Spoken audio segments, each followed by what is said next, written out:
नमस्कार दोस्तों, मैं प्रिया सैनी आप सभी का अपने चैनल जर्नी ऑफ फेम में बहुत बहुत स्वागत करती हूँ। दोस्तों, कैसे हैं आप सभी? मुझे उम्मीद है आप सभी बेहतर होंगे, सुरक्षित होंगे। दोस्तों, आज मैं आपके लिए बहुत ही इम्पोर्टेंट टॉपिक पर ऐसे लेकर आई हूँ। आई होप ये ऐसे आपको बहुत पसंद आएगा क्योंकि इस पर हाल ही में कंपटीशन होने जा रहा है, तो ये टॉपिक आपके लिए मोस्ट इम्पॉर्टेंट बन जाता है।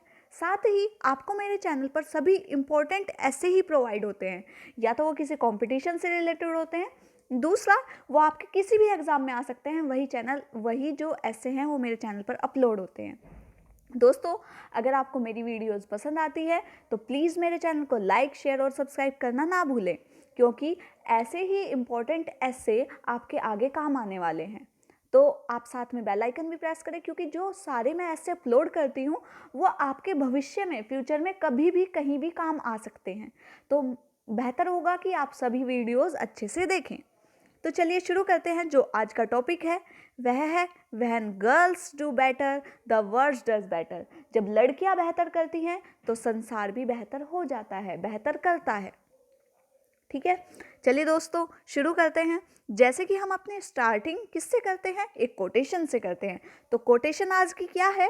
अगर आप एक पुरुष को शिक्षित करते हैं तो आप सिर्फ एक पुरुष वर्ग को शिक्षित करते हैं, लेकिन अगर आप एक स्त्री को शिक्षित करते हैं तो आप एक पूरी पीढ़ी को शिक्षित करते हैं। यदि एक लड़का शिक्षित हो रहा है तो वो लड़के तक ही सीमित है, लेकिन अगर एक लड़की शिक्षित हो रही है तो कैसे पीढ़ी को शिक्षित कर सकती है? आपके मन में ये सवाल आया होगा। तो कैसे कर सकती है? एक लड़की हुई, वो शिक्षित हुई, मतलब वो पढ़ी लिखी, उसने अपने परिवार को साथ में शिक्षित किया, कल के दिन उसकी शादी हुई, वो अपने ससुराल गई, वहाँ के लोगों को उसने शिक्षित किया, साथ ही उसकी पीढ़ी आगे बढ़ी, उसके बच्चे हुए, उन्हें शिक्षित किया। तो क्या है? एक पूरी पीढ़ी शिक्षित होती है। तो आप स्टार्टिंग इस तरीके से करेंगे तो आई होप बहुत ही अच्छा इंप्रेशन पड़ता है एग्जामिनर पर। तो चलिए देखते हैं। नारी ब्रह्म विद्या है, श्रद्धा है, आदि शक्ति है, सद्गुणों की खान है और वह सब कुछ है जो इस प्रकट विश्व में सर्वश्रेष्ठ के रूप में दृष्टिगोचर होती है। नारी वह सनातन शक्ति है जो अनादिकाल से उस सामाजिक दायित्व का वहन करती है जिन्हें पुरुषों का कंधा संभाल नहीं पाता।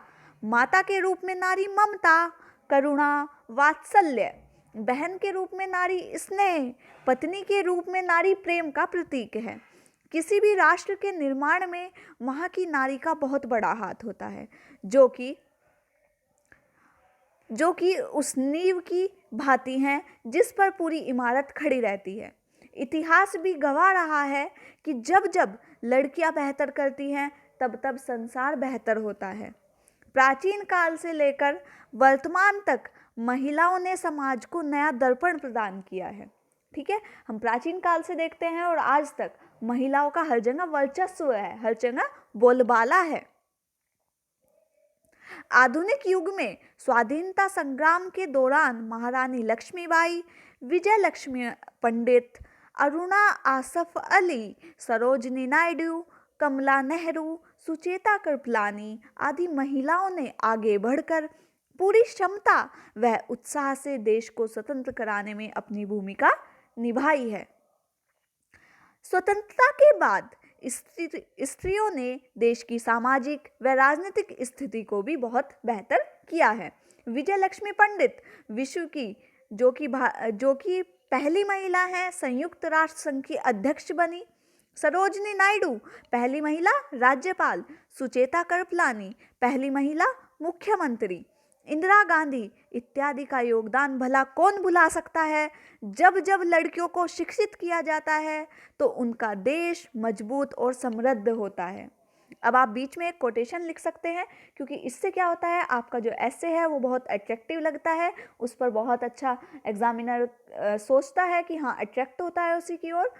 तो आप इसे बीच में जरूर लिख सकते हैं।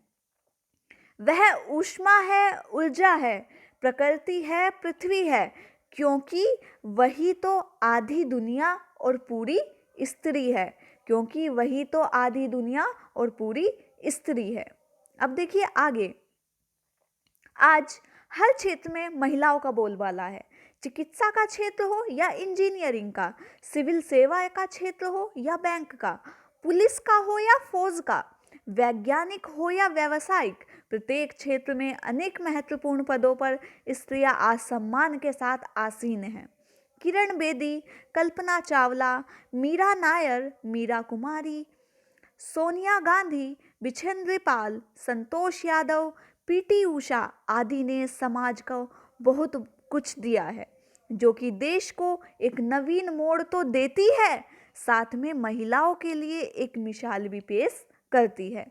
विभिन्न संघर्षों से गुजरकर उन्होंने स्वयं को व देश को एक पहचान दी है, क्योंकि कहा भी जाता है, वह पथ क्या पथिक कुशलता क्या, आप यहाँ ये भी लिख सकते हैं, वह पथ क्या पथिक परीक्षा क्या, जिसमें बिखरे शूल न हो, नाविक की धैर्य परीक्षा क्या, यदि धाराएं प्रतिकूल न हो, यदि धाराएं प्रतिकूल ना हो।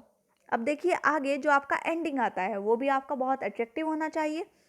अतः जब जब लड़कियां आगे आई हैं वह कार्य बड़ी कुशलता से हुआ है, चाहे वह स्वतंत्रता हो या फिर कोई नया आविष्कार। अर्थात जब लड़कियां बेहतर करती है तो देश या विश्व स्वतः ही बेहतर बन जाता है, क्योंकि प्रत्येक देश के दो पंख होते हैं, एक स्त्री दूसरा पुरुष। देश की उन्नति एक पंख से उड़ान भरने पर कदापि नहीं हो सकती, इसके लिए दोनों पंख समान होने चाहिए।